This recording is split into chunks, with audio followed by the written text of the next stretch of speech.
Fala pessoal, beleza? Meu nome é Rafael Mesquita e você está assistindo mais um vídeo do nosso curso de JavaScript que trata sobre os fundamentos da linguagem. Nesse vídeo nós vamos aprender sobre a utilização de funções em JavaScript. Seja muito bem-vindo!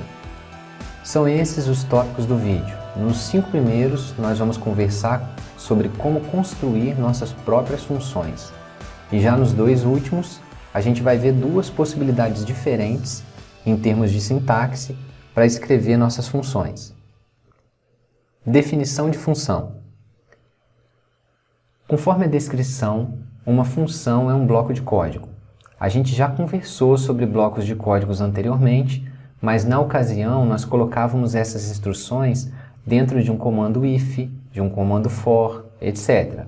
No caso das funções é um pouco diferente e nós vamos dar um nome para esse bloco de código.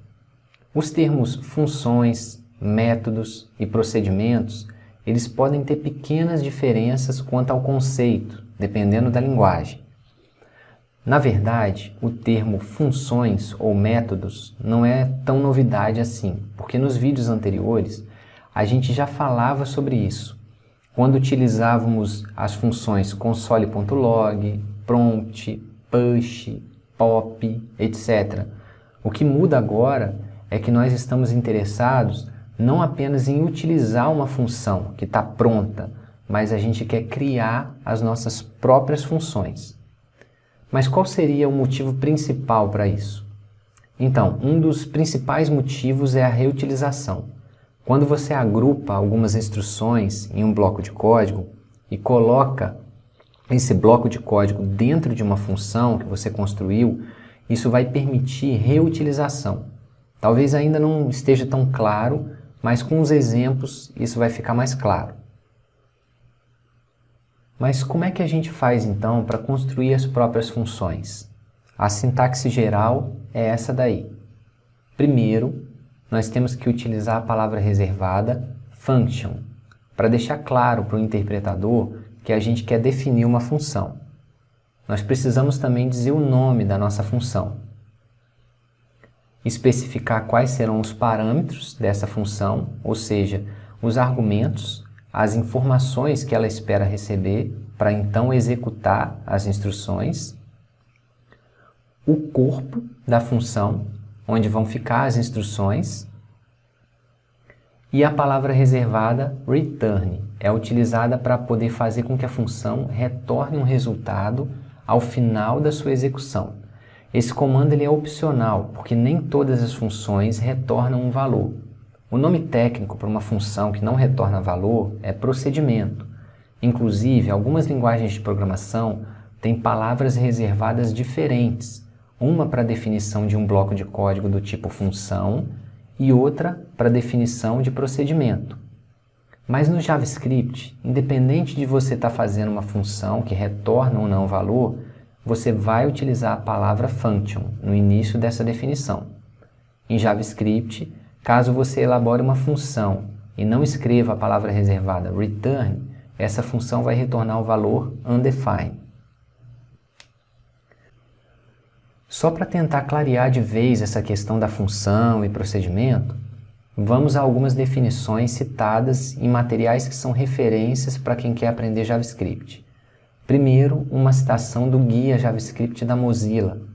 Uma função sempre retorna um valor, mas um procedimento pode ou não retornar um valor. A segunda citação é do livro JavaScript, o Guia Definitivo, um material muito bom e completo, por sinal, principalmente para quem está querendo se aprofundar na linguagem. No livro, eles definem que as funções sem valor de retorno são chamadas de procedimentos. Os termos função, método ou procedimento, eles podem ter pequenas diferenças quanto ao conceito, dependendo da linguagem, conforme a gente falou anteriormente. Mas nesse nosso curso sobre fundamentos da linguagem JavaScript, nós vamos chamar esses tipos de blocos de código de funções, até porque todos eles vão ser iniciados com a palavra reservada function. Para clarear as coisas, agora nós vamos ver 3 exemplos de funções. No exemplo 1, nós temos uma função mostrar mensagem. É uma função que não recebe parâmetros e também não retorna valores, porque não foi especificada a palavra reservada return. O corpo da função tem apenas uma instrução e serve para mostrar uma mensagem na tela. No exemplo 2, nós temos a função calcular produto. É uma função que recebe 3 valores como parâmetros, mas ela também não retorna nada. O corpo da função tem apenas uma instrução com finalidade de mostrar o resultado da multiplicação dos 3 valores recebidos. E para fechar os exemplos, no exemplo 3, nós temos a função calcular quociente. É uma função que recebe 2 valores como parâmetros, mas diferente das 2 funções anteriores, essa função retorna valor. E o corpo da função tem apenas uma instrução com a finalidade de calcular o resultado da divisão dos 2 valores que foram recebidos. Um ponto muito importante de entender é que a definição de função é diferente de chamada de função. No slide anterior, a gente definiu essas 3 funções. Eu estou só repetindo o código aqui.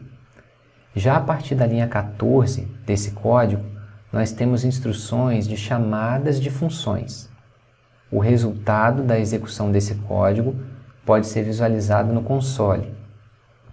Na linha 14, nós estamos chamando a função mostrar mensagem.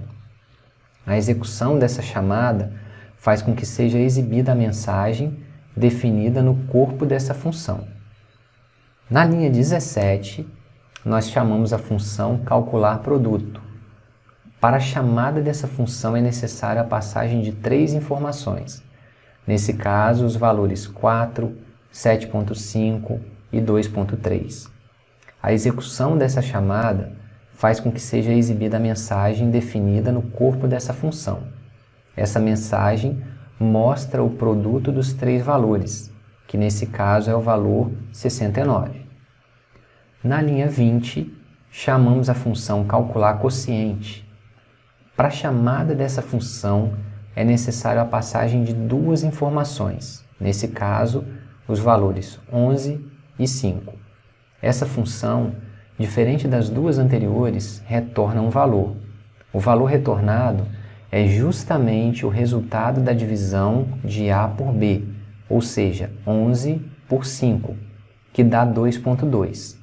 Esse valor está sendo retornado para a instrução de chamada da função justamente na linha 20. Assim, a variável Q recebe o valor de 2.2. Esse valor não está sendo mostrado na tela, porque no código nós não fizemos console.log para a exibição da variável Q, mas fato é que a variável Q recebeu esse valor. Os argumentos default. Os argumentos padrões são usados para definir valores padrão para parâmetros de função. A sintaxe para a utilização de um argumento padrão é essa. Basta inserir o nome do parâmetro acrescido de um operador de atribuição em um valor qualquer. Nesse código, nós temos um exemplo de utilização de argumento padrão. A saída da execução do código está apresentada no console. O argumento padrão nesse exemplo é o parâmetro z da função calcular área, sendo que o valor padrão para esse argumento é 1. Para entender como o interpretador do JavaScript considera o argumento padrão, nós vamos pensar em 2 situações. Primeiro, nós vamos calcular a área de um círculo. Nesse caso, chamamos a função calcular área passando 3 informações. O valor do raio, que é 2, vai ser atribuído às variáveis x e y. O valor de 3.14 será atribuído à variável z. Assim, o corpo da função calcular área vai considerar a área como sendo 2 vezes 2 vezes 3.14, retornando o valor de 12.56. O valor da área do círculo vai ser exibido na tela. Nesse exemplo, é importante ressaltar que nós não usamos o valor padrão do argumento z. No entanto, para calcular a área do retângulo, nós vamos chamar novamente a função calcular área. Só que agora nós vamos passar apenas dois parâmetros, o comprimento e a largura. O valor do comprimento vai ser atribuído à variável x e o valor da largura será atribuído à variável y. Como o terceiro parâmetro não foi passado, o argumento z vai assumir o valor padrão, que é 1. Assim, o corpo da função calcular área vai considerar a área como sendo 6 vezes 9 vezes 1, retornando 56. O valor da área do retângulo vai ser exibido no console, assim como foi feito anteriormente. Nesse caso, logicamente, nós utilizamos o argumento padrão z. Nesse tópico, nós vamos exemplificar situações de código com três principais escopos de variáveis: escopo global, escopo local e escopo de bloco. Quando você declara uma variável fora de qualquer função, ela é chamada de variável global, porque vai ficar disponível para qualquer outro código no documento atual. Quando você declara uma variável dentro de uma função, é chamada de variável local, pois ela está disponível somente dentro dessa função. Logicamente, se você fizer uma declaração precedida pela palavra reservada var, a gente vai ver isso em detalhe. E por fim, o let, que permite que a gente declare variáveis limitadas ao bloco em que ela foi declarada. Nesse trecho de código, nós temos apenas declarações de variáveis globais. Na linha 1, a variável a foi declarada precedida pela palavra reservada var. E na linha 4, a variável b, também de escopo global, foi declarada sem a palavra reservada var. E justamente por essa ausência da palavra reservada var é que ela tem o escopo global. No lado direito do código, nós temos o resultado da execução do algoritmo. O ponto principal aqui é observar que a execução ocorreu sem erros, o que significa que as variáveis elas estão sendo acessadas em contextos de escopo nos quais são visíveis ou referenciáveis. A seguir, nós vamos destacar as linhas de código desse trecho, simulando a ordem de execução do programa. Então, se nós executássemos o nosso código, o interpretador ele ia se comportar assim.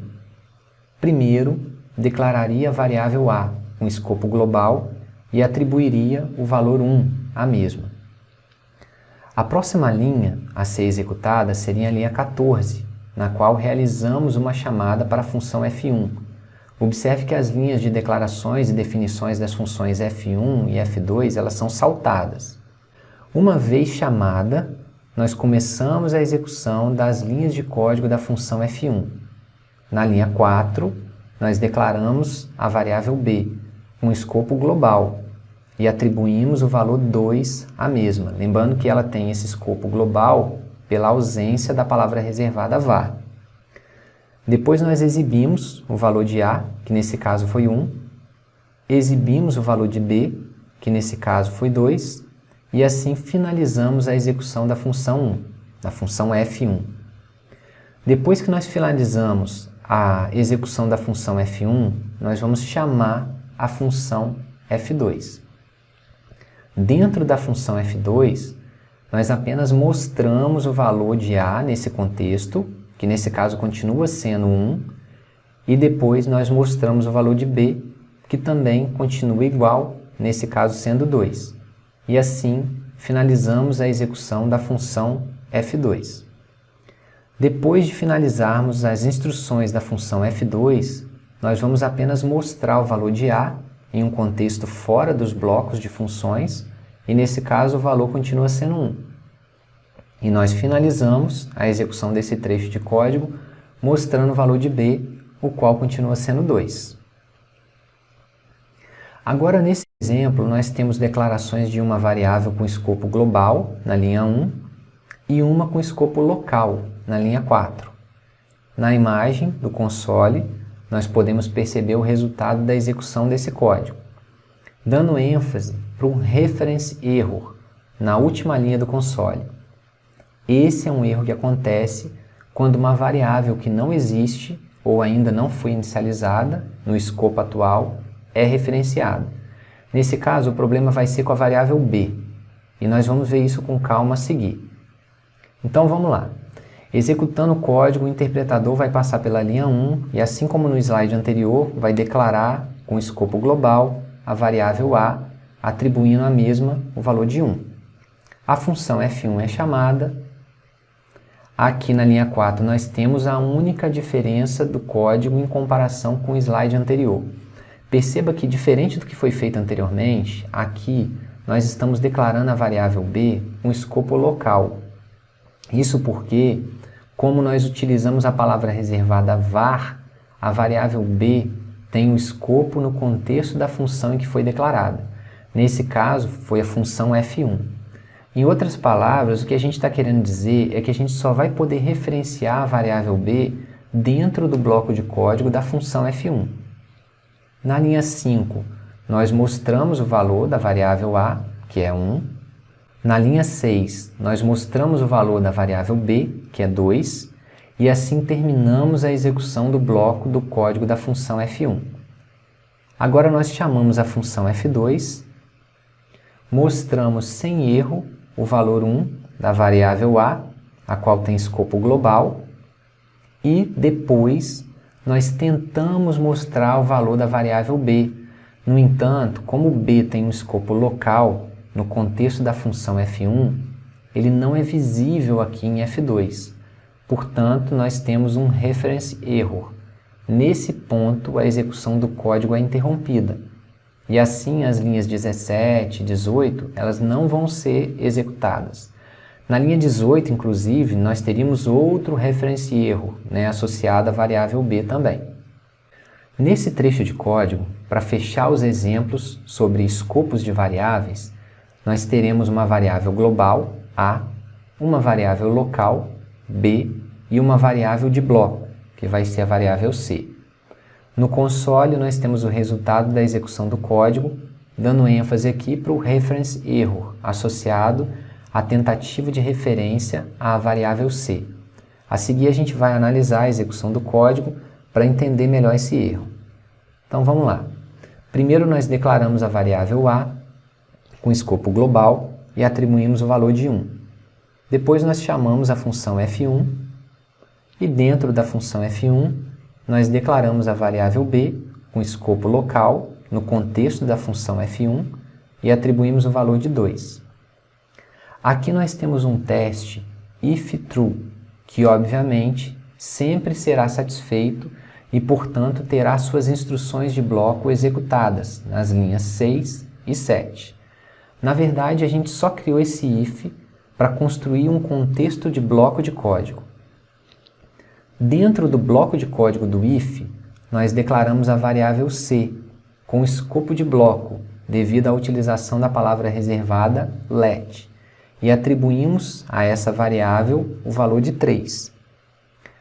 Aqui, nós apenas mostramos o valor da variável c, que é 3, dando ênfase que nós estamos dentro da função f1 e dentro do comando de decisão if.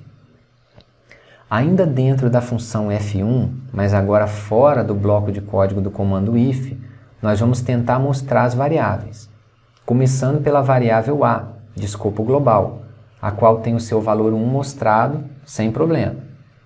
A variável de escopo local b, com valor 2, também é mostrada sem problema. Mas quando nós tentamos mostrar o valor da variável c, nós temos um reference error.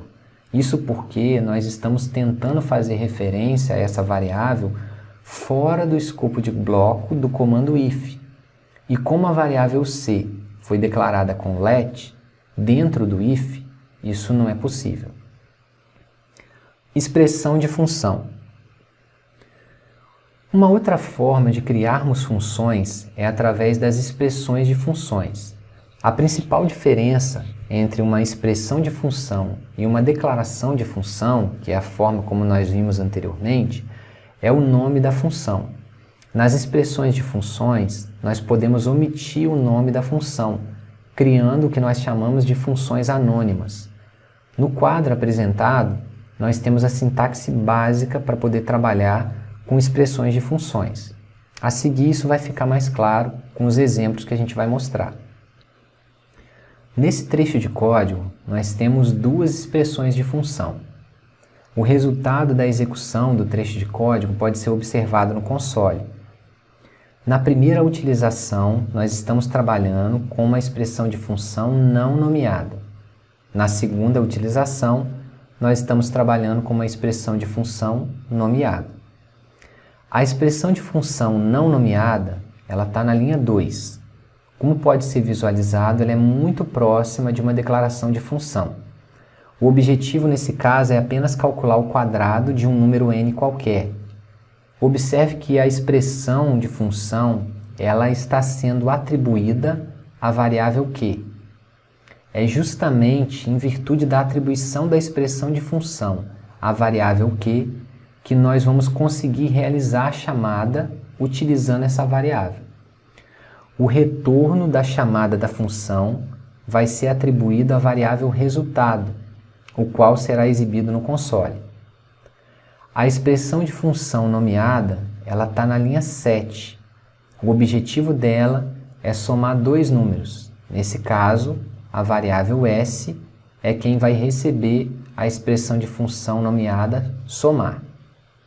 Utilizando a variável s, nós realizamos a chamada da expressão de função, passando dois valores como parâmetros. O retorno da chamada da função vai ser atribuída à variável resultado, a qual vai ser exibida no console. As arrow functions. As arrow functions, ou funções de seta, elas possuem uma sintaxe mais curta, se comparadas a uma expressão de função, por exemplo. Na sintaxe das arrow functions, é necessário colocar uma seta e depois a chave para indicar a abertura da função. Com esse método de escrita, é possível escrever uma função em uma linha, por exemplo. Essa função tem um retorno implícito, ou seja, o resultado da execução das instruções é retornado automaticamente. Nesse código, nós estamos apresentando dois exemplos de utilização de funções de seta. São funções com as mesmas finalidades das mostradas anteriormente nos exemplos de expressões de funções. A primeira função de seta aqui calcula o quadrado de um número n qualquer, e a segunda função de seta vai calcular a soma de dois números. No console, nós temos o resultado da execução desse código. 16 é o resultado da chamada da primeira função de seta e 7 é o resultado da chamada da segunda função de seta. Na linha 2, nós temos a primeira função de seta. A variável q irá receber o resultado da execução dessa função de seta. N é o parâmetro da função de seta e o corpo da função está especificado à direita da seta. Nesse caso, é a instrução n vezes n. Na linha 3, nós além de declararmos a variável resultado, nós atribuímos à mesma o resultado da chamada da primeira função de seta, passando o valor 4 como parâmetro. Assim, a função de seta definida na linha 2 será executada considerando n igual a 4. O resultado final da primeira função de seta nesse código será 4 vezes 4, que é 16. Na linha 4, nós mostramos o resultado na tela, nesse caso, 16. A segunda função de seta, ela está definida na linha 7. A variável s irá receber o resultado da execução dessa função de seta. N1 e N2 são os parâmetros dessa função de seta, e o corpo da função, especificado à direita da seta, é a instrução de soma N1 mais N2. Na linha 6, nós atribuímos à variável resultado a chamada da segunda função de seta, passando os valores 3 e 4 como parâmetros. Assim, a função de seta definida na linha 7 vai ser executada considerando N1 igual a 3 e N2 igual a 4. O resultado final da segunda função de seta nesse código será 3 mais 4, que é 7. Na linha 9, nós mostramos o resultado na tela, nesse caso é o resultado 7. Nesse slide, nós temos uma comparação das 3 formas de se trabalhar com funções especificadas aqui nesse vídeo, utilizando a linguagem JavaScript. A primeira forma é através de declaração da função. Então, nas linhas 2, 3 e 4, nós estamos trabalhando a construção da função somar1 no padrão de declaração de função. Nas linhas 6 e 7, principalmente na linha 7, na verdade, que é a linha que não está comentada, nós temos uma função como expressão. E nela nós trabalhamos uma função como expressão não nomeada. Observe que essa função ela não está nomeada, é uma das formas de se trabalhar com expressão de função. E na linha 10, nós temos uma função de seta, ou uma arrow function. Nós chamamos aqui a variável que vai receber o resultado dessa função como soma3. Então, aqui embaixo, nós temos as chamadas de todas essas 3 maneiras de se trabalhar com função. Quando a gente chama somar1, a gente está chamando a função que foi especificada no contexto de declaração de função. Somar2, a gente está chamando a função como expressão. E somar3, a gente está chamando a função definida como função de seta. São 3 formas diferentes de se fazer a mesma coisa, observando que os valores resultantes também foram os mesmos, 3, 3 e 3. Elas estão fazendo a mesma coisa. Elas recebem 2 valores como parâmetros e elas retornam o somatório. O corpo da função é o mesmo, n1 mais n2, n1 mais n2 e n1 mais n2. Return e return, no caso da declaração de função, e no caso da função como expressão, e o retorno implícito, como foi comentado anteriormente, no caso das funções de seta. Então aqui eu não preciso colocar a palavra reservada return. Nessa prática nós vamos abordar os conceitos sobre funções, ou seja, como modularizar o nosso código, tornando-o mais reaproveitável. Eu estou com o Replit aqui aberto na nossa última versão do nosso algoritmo, que trabalhou os conceitos de coleções indexadas. Eu vou deletar esse enunciado e vou colar um novo enunciado. O novo enunciado ele solicita algumas situações onde nós vamos ter que trabalhar com funções. E o que é pedido de novo é justamente esse trecho aqui. Refatório o seu código. Para isso, crie 2 funções, a saber, uma função para poder calcular o imposto de renda e uma outra função para poder calcular os salários líquidos menores do que a média. Ou seja, o que a gente vai fazer aqui vai ser uma refatoração do nosso código. A gente vai analisar o nosso código e verificar algumas situações em que nós poderíamos transformar trechos dos nossos códigos em funções, de forma que ele ficasse mais reaproveitável. E eu já foquei aqui em 2 trechos específicos, então a gente vai trabalhar justamente esses 2 trechos aqui. Vamos lá para a nossa solução anterior, no index.js. Agora a gente vai procurar o local onde a gente calculava o salário líquido. O nosso salário líquido ele era calculado dessa forma aqui. A gente fazia o recebimento de alguns valores e depois a gente tratava essas verificações, verificava se a renda per capita era maior ou igual a 500 e por aí vai. Então a gente vai fazer com que tudo isso seja feito dentro da função, sendo que a nossa função, vamos voltar aqui, a nossa função para calcular o imposto de renda, ela vai receber como parâmetro o salário bruto e a renda per capita da pessoa. Então a gente vai criar esse novo módulo. Então eu vou vir aqui, para criar uma função, conforme nós vimos anteriormente, a gente vai colocar a palavra reservada, function, e aí a gente vai dar um nome para a nossa função. Calcular imposto de renda. Abre e fecha chaves. Para calcular o imposto de renda, eu solicitei que a gente recebesse o salário bruto da pessoa e a renda per capita da pessoa, da família daquela pessoa. E aqui dentro a gente vai trazer todo o código que nós utilizamos para poder realizar essas continhas. Então aqui eu já calculo a renda per capita, recebi já o salário bruto, toda essa parte aqui, ela vai ser ela vai acontecer através da nossa função. É isso que a nossa função vai fazer. Ela vai calcular o imposto de renda. É isso que eu pedi para ela poder calcular, o imposto de renda. Beleza. Então a gente vai pegar aqui, ó, esse trechinho do cálculo do imposto de renda, dei um Ctrl X e vou colar isso aqui dentro. Calcular imposto de renda vai ser uma função em que eu passo o salário bruto, passo a renda per capita da pessoa e através de todas essas condições a gente calcula o imposto de renda. Aí para eu poder retornar, eu utilizo a palavra reservada return e eu retorno a variável imposto de renda.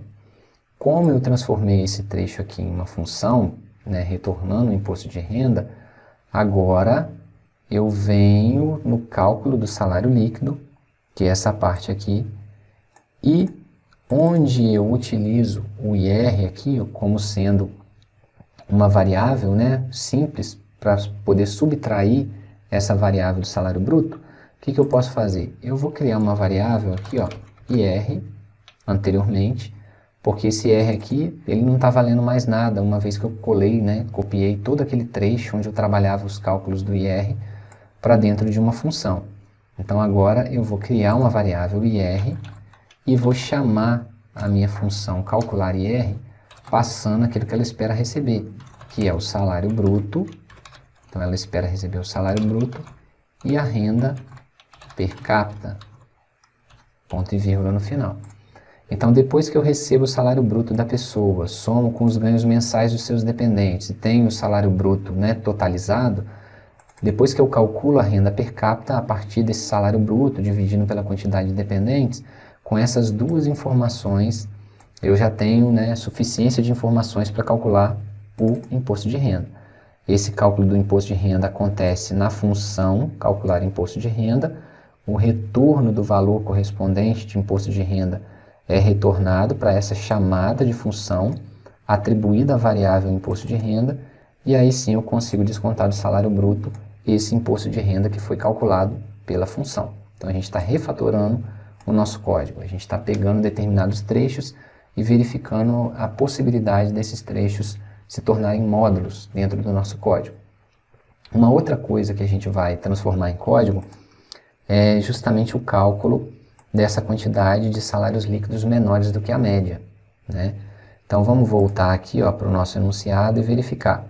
Criar uma função, calcular a quantidade de salários líquidos menores do que a média e o que ela vai receber? O array de salários líquidos e a média.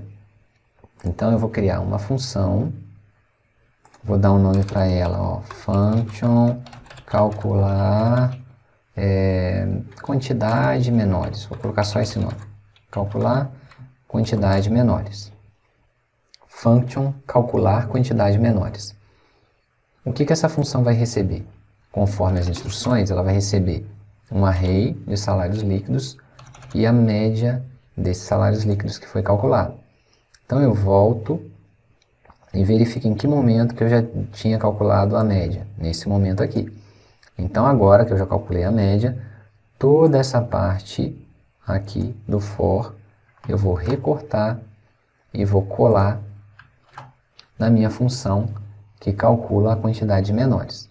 O que acontece aqui é que eu estou utilizando essa variável quantidade de menores, mas eu não criei uma variável aqui, né, dentro desse contexto, e eu não quero utilizar aquela variável global. Então eu vou colocar a declaração aqui para essa variável quantidade de menores vai ser igual a 0. E aí eu vou fazer todo o cálculo novamente, né? Eu vou comparar a média que foi calculada e passada como parâmetro em relação aos valores de salários líquidos para poder contabilizar a quantidade de salários líquidos que são menores do que a média. Vou só identar melhor aqui o código, vou colocar esse if mais para dentro e esse for aqui um pouco mais para dentro do que a função. Ao final eu vou dar um return quantidade de menores, ok?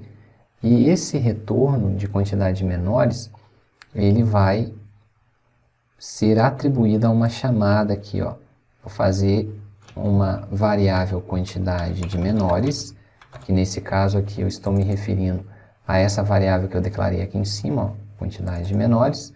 Agora eu nem precisaria inicializar ela aqui em 0, uma vez que O cálculo mesmo em si da quantidade eu estou fazendo aqui dentro dessa função, então é aqui que eu preciso inicializar ela, uma vez que é aqui que eu vou estar somando, né? Aqui eu apenas declarei e aí eu vou fazer a chamada da função. Calcular quantidade menores, passando o que a função espera receber. O que essa função espera receber? O vetor de salários líquidos e a média que eu calculei anteriormente. E aí eu vou fazer o cálculo aqui embaixo, retornar a quantidade de menores, atribuir a variável quantidade de menores e o restante vai continuar acontecendo exatamente do mesmo jeito. Eu vou digitar todos esses dados aqui novamente, mesmo que eu não lembre o nome aqui exatamente das pessoas, mas o salário vai ser 10 mil, 11 mil, 12 mil, 13 mil, 14 mil. E a gente vai verificar se o resultado final vai ser o mesmo, ou se vai dar algum erro. Então vamos rodar aqui, ó. Então eu vou digitar João ganha 10 mil e não tem dependente. José ganha 11 mil e não tem dependente. Maria ganha 12 mil e não tem dependente. Marta ganha 13 e não tem dependente. E Rose ganha 14 e não tem dependente também. Aí a gente conseguiu a média de R$ 10.200, quantidade de salários líquidos menores do que a média, 2. Então, agora a gente conseguiu modularizar nosso código. Eu vou minimizar aqui, ó, só para a gente visualizar melhor. A gente tem agora, esse daqui é o nosso código, ó, né, o nosso script principal. Dentro dele a gente faz duas chamadas de funções. A gente chama a função para calcular o imposto de renda, que está especificado aqui embaixo. E a gente chama também a função calcular a quantidade de menores, que também está especificada aqui. Ok? E com isso nós finalizamos as nossas práticas, né? Nós abordamos no mesmo domínio de problema, que era o cálculo de salário líquido, diversas situações, considerando todos os conceitos que nós fomos vendo ao longo do curso.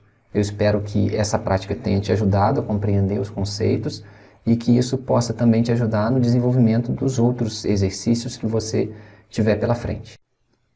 Para fechar de vez mesmo, né, a nossa prática, eu só venho aqui no README, vou copiar esse nomezinho aqui, ó, 12 funções, para a gente ir no nosso controle de versão e salvar o nosso último commit com essa mensagem, 12 funções. Dessa forma a gente gera o nosso último commit nessa lista aqui, e agora a gente pode visualizar o como, né, a gente foi alterando o nosso código. Desde uma versão, olha, isso daqui é o enunciado do problema final. O enunciado do nosso problema lá naquela versão inicial era bem menorzinho, era esse tamanhozinho aqui. A gente evoluiu para esse enunciado bem maior. Assim como também a solução que a gente tinha no index.js, que era uma solução bem pequenininha, com valor de salário bruto fixo e tudo mais, ela também evoluiu. Vamos voltar aqui, ó, para uma solução, eu vou sobrescrever, bem maior. Ó. A gente conseguiu trabalhar todos os conceitos que foram abordados nesse curso de JavaScript Fundamentos. E uma forma que você vai ter para poder acessar esse código vai ser através do link do projeto no Replit, que vai ficar disponibilizado na descrição desse vídeo. Quando você acessar esse link, você pode visualizar o código escolhendo essa opção, Show Files, e aí você vai visualizar os arquivos na sua última versão. Então eu tenho aqui o index na última versão que a gente construiu, assim como também o README na última versão que a gente elaborou, né? A gente está até aqui, ó, com a versão 12. Mas se você quiser visualizar todas as versões, todos os commits, para poder observar também no código, né, na sua máquina, a evolução de como o projeto foi sendo construído, você pode escolher essa opção aqui, ó, Fork do Replit. Isso vai fazer com que esse projeto seja copiado para sua conta no Replit, juntamente com todos os commits que nós fomos configurando. Então, dessa forma, vai ser possível que você consiga observar a evolução do projeto também num projeto, né, da sua máquina, no seu próprio repositório, no seu próprio Replit. Bom, a respeito de funções, é isso que a gente tinha para conversar. Eu espero que tenha ajudado na compreensão. Grande abraço, obrigado por assistir o vídeo, até a próxima.